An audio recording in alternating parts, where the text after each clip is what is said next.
Sticky Chinese pork belly. Hi, kumain ka na. Meron ako ditong pork belly. Tara, pagluto muna kita. Iniwa ko pala ito ng ganito lang. Then, simmer lang natin. Tara. So, chicken stock. Lagay lang natin yung pork belly.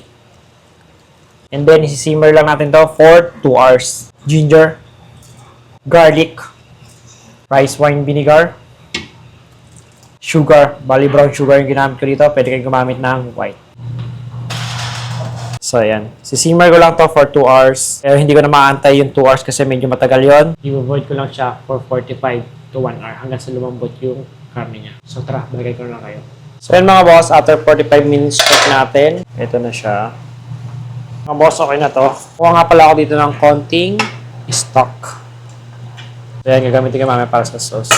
So, okay na to mga boss. Cut lang natin. Dito sa Chinese vessel, ang white na knife and white chopping board is for cooked food. And red is for raw food. So, tama lang yung ganito kalaki mga boss. Kung gusto nyo pang liitan, okay lang naman. Depende sa inyo kung ano yung gusto nyo. Tara, i-fry naman natin ngayon.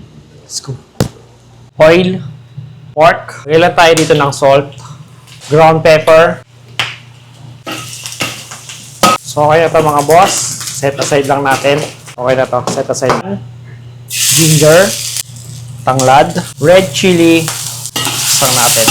Dark soy sauce, honey, pork stock, sugar. Mix lang natin to. Slurry or cornstarch with water. Okay na sa akin yung ganito kalapot. Lagay lang natin yung pork.